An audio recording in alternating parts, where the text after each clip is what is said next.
Para todos, estou mais um dia aqui para conversas jurídicas sobre direito das sucessões, né? Essa parte do direito civil tão importante, né? Que rege todo o universo de inventários, como é que vai se transferir uma herança, resolver questionamentos do falecido, né?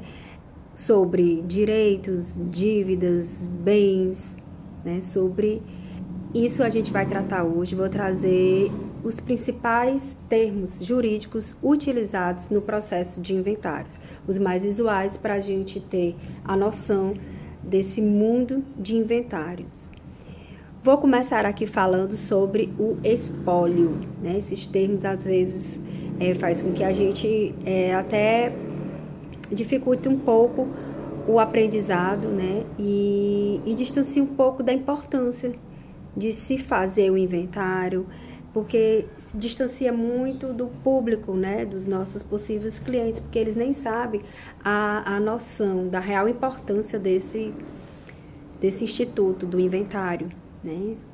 Então, assim, o que seria o espólio, que está lá no Código Civil, lá no nosso Código de Processo Civil? O espólio é o conjunto de bens daquela pessoa que faleceu.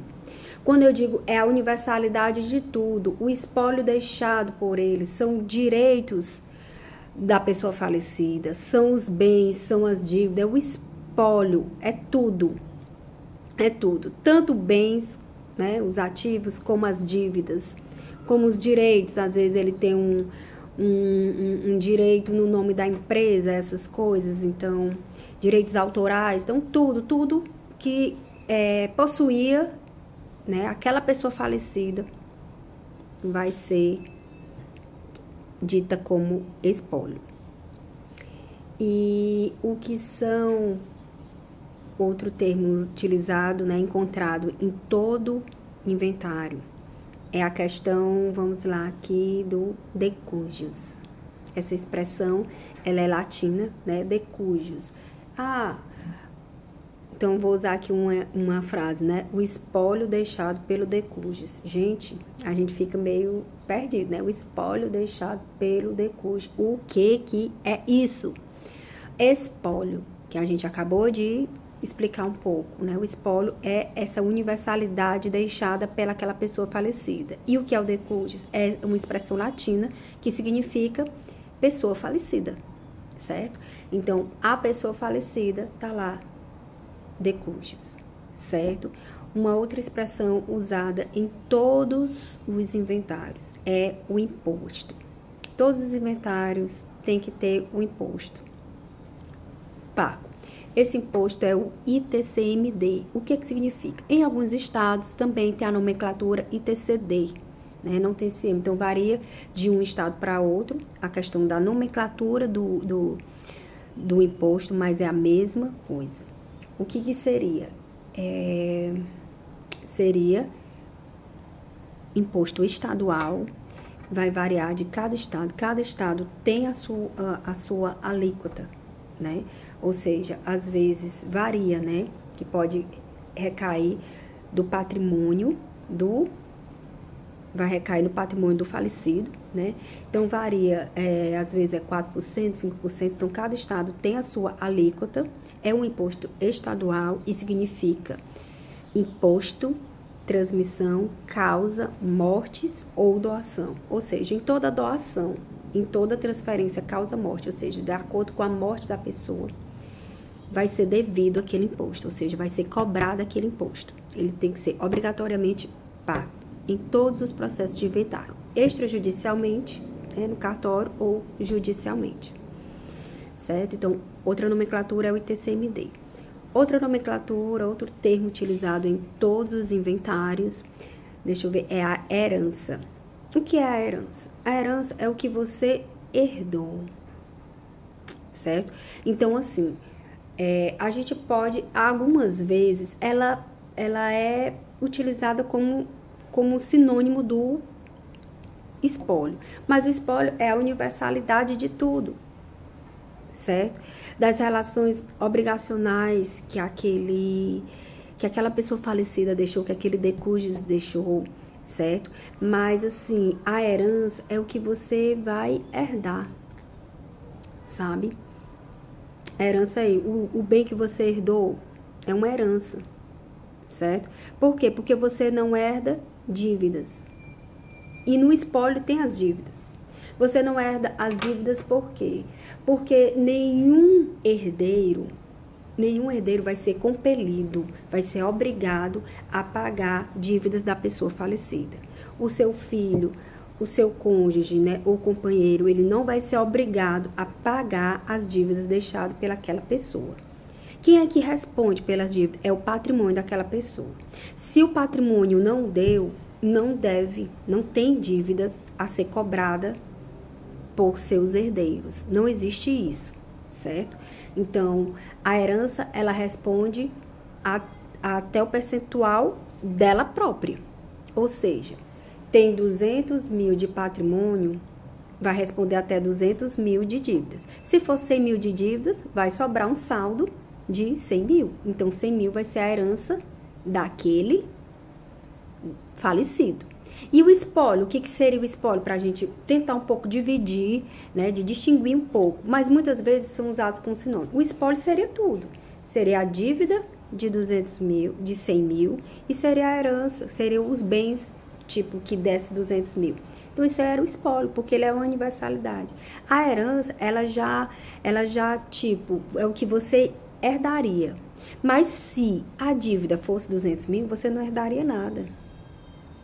E o espólio seria o quê? Seria os bens totalizando 200 mil e a dívida totalizando 200 mil.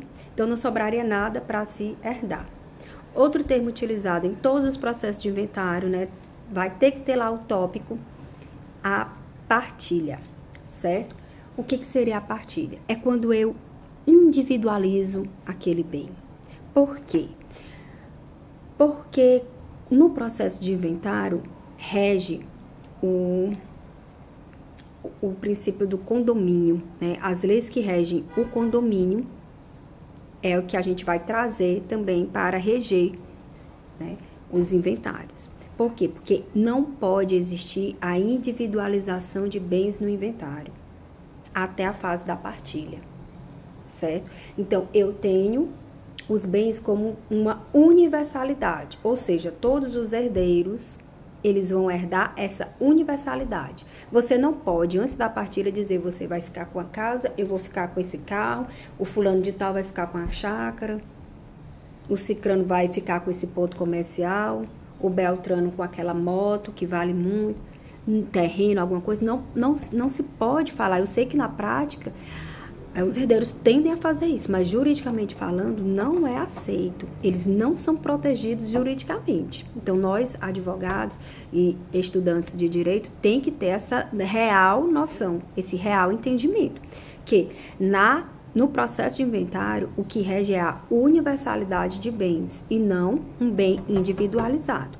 Só vai o quê? Individualizar o bem após a partilha. Na partilha, você vai esquematizar, né? A gente às vezes bota lá o tópico do esboço da partilha, ou seja, a gente pode sim sugerir ao juiz como seria aquilo ali. E no processo de inventário extrajudicial, como é amigável, já dá para você fazer, né, esse esboço da partilha. Por quê? Porque o inventário extrajudicial, um dos requisitos dele, pré-requisitos existentes, é justamente o acordo entre os herdeiros, o acordo geral entre os herdeiros. Então, a gente já faz a petição, né, a minuta lá com o esboço da partilha, com o plano da partilha, certo? No extrajudicial. No judicial, a gente pode fazer também um esboço da partilha, já sugerindo ao juiz. A gente até auxilia, ajuda o juiz, mas cabe ao juiz aceitar ou não. A maioria aceita sim, mas cabe sim, ele vai analisar aquele esboço ali de partilha e vai ver, ok, né, ou não. Ele não é obrigado a aceitar aquele esboço de partilha apresentado pelo advogado, né, na ação, mas ele pode sim acatar ou não, certo? Ele vai ver, mas a maioria ele aceita, né, até uma ajuda.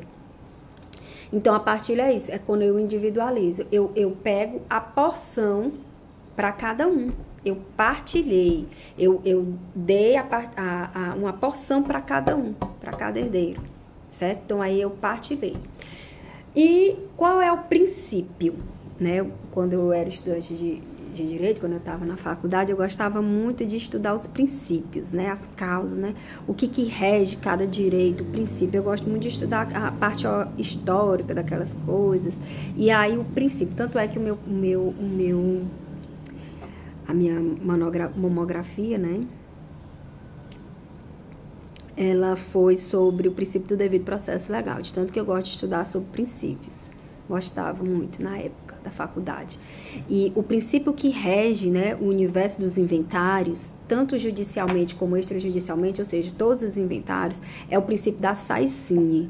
Né? O que é esse princípio da Saicine? É um princípio que diz que a herança, ela transmite no momento da morte, ou seja, não se abriu o inventário, então de quem é? Então ainda não tem herdeiros, então de quem é que vai ser a administração, a ficção jurídica de quem vai recair aquelas obrigações do falecido, ou aqueles direitos do falecido, ou os bens do falecido, para quem vai recair? Pelo princípio da Saicine, que é o que rege os inventários como um todo, é o que? É no momento da morte, transfere-se automaticamente para os herdeiros. Mas, como eu falei, a universalidade, não individualmente os bens, os direitos, as obrigações. É uma universalidade de bens, tanto é que as normas regentes de um condomínio é que vai reger o inventário, certo? Porque todos possuem tudo. Todos possuem tudo. Então, o princípio da Saicine, ele traz isso. Ele traz a questão de a propriedade, vamos supor, vai ser no processo de inventário, né? Mas, assim, a administração, a ficção jurídica de quem vai caber aqueles bens que era da pessoa falecida é dos herdeiros, é com a morte. Morreu, mesmo não abrindo o inventário. Mesmo ainda não existindo nenhum processo de inventário tramitando, eles vão sim ser considerados como, entre aspas, administradores daqueles bens, né? Eles já possuem sim aqueles bens, certo? Pela essa ficção jurídica trazida pelo princípio da Saicine. E aqui, ó, até no artigo, deixa eu ver aqui que eu queria ler o artigo, 1784 do Código Civil, ele diz o quê? Ele diz assim, que é o princípio da Saicine.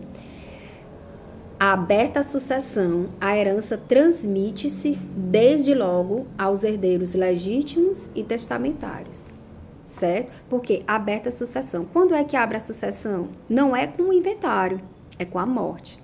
Com a morte, já tem a abertura da sucessão. E aí ele diz, a herança transmite-se desde logo aos herdeiros, certo? Não é no inventário. No inventário você vai o quê? Formalizar essa transmissão. Vai ocorrer um processo, né, para formalizar tudo. E lá na partilha vai individualizar esses bens para cada um, certo? E o termo também utilizado em todos os inventários, todos a gente vai utilizar o inventariante. O que seria esse inventariante? Esse inventariante, ele seria a pessoa que vai administrar os bens. Quando o espólio é como se ele fosse representante do espólio, ele vai ter que prestar contas, administrar aqueles bens, ele vai ter que cuidar daqueles bens para não desgastar mais do que o natural.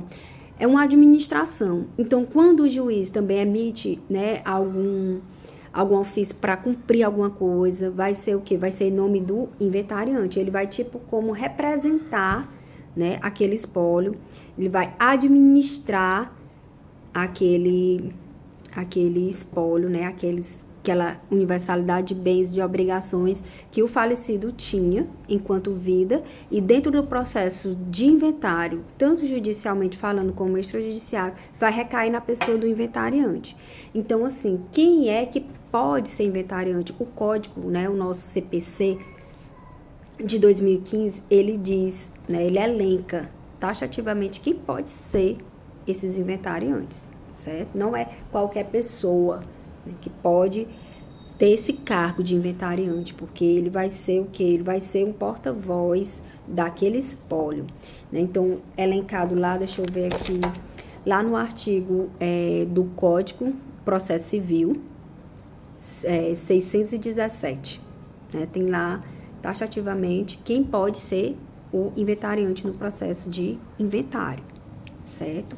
Então, é isso. O vídeo que eu queria trazer hoje é sobre as principais nomenclaturas nesse processo de inventário. É importante a gente sempre trazer aqui algumas observações que eu falei, que é o quê? O herdeiro, ele só responde até a cota que ele vai receber da herança. Ele não pode ser compelido ou obrigado a pagar as dívidas do falecido, só da parte que ele recebeu. Ou seja, a cota parte que caberá a ele, ele deve sim pegar e pagar do que ele recebeu do falecido, não dos seus próprios bens, certo? Mas se existir dívida, ele vai ter que pagar aquelas dívidas, mas na proporção do que ele recebeu, certo? Ele não pode ser compelido a pagar, porque quem paga as dívidas do falecido é os seus bens, certo? E outra coisa também muito importante é ter sempre a lembrança do princípio que rege todos os inventários, que é o saicínio. Quando é que vai acontecer essa sucessão? É com a morte, não é com a abertura de inventário. Ah, não se abriu o inventário. Por quê? Porque senão, aquele conjunto de bens, eles iam ficar à mercê de quem? Até se abrir o inventário. E se não fosse aberto, ia ficar o quê? Solto, sem nenhum responsável por aquilo ali? Não. Então, para evitar essa possível ausência, né, vazio de quem poderia responder por aqueles bens, pelas dívidas ou por algo do tipo, é que no momento da morte já se transmite para os herdeiros, por uma ficção jurídica, a administração daqueles bens, certo? Eles não podem o quê? Vender, eles não podem fazer o que o que vi na cabeça deles, né? Tem que passar por um processo de inventário e tudo mais. Mas por ficção jurídica, eles assim já possuem a administração daqueles bens, certo? Então, quem traz isso é o princípio da saicínio. E no processo de inventário, os bens são considerados uma universalidade de bens e não de forma individual. Isso também eu gostaria aqui de trazer para esse vídeo, né? Essa noção sempre tá para quem trabalha com inventário, para quem está estudando, para sempre ter aqui na lembrança, né, desses termos, dessa importância dos inventários, sabe? E da cada nomenclatura deles, né, às vezes tão técnico, né, que distancia esse assunto da gente, né? Eu me lembro na faculdade era um assunto assim bastante entre aspas chato, porque a nomenclatura era bastante técnica, termos difíceis, porque a gente tinha um primeiro contato com eles, mas aqui eu tô trazendo justamente para quebrar, para você ter sim mais contato e ser mais um assunto mais acessível e mais bem compreendido, né? Que sirva para você aí esses termos,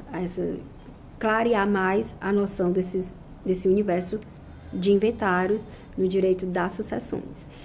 Meu muito obrigada, era isso que eu queria deixar hoje nesse vídeo. Meu muito obrigada de você estar aqui, né? E até o próximo, tá? Nesse universo de inventários, direito de sucessões, direito civil, e até o próximo.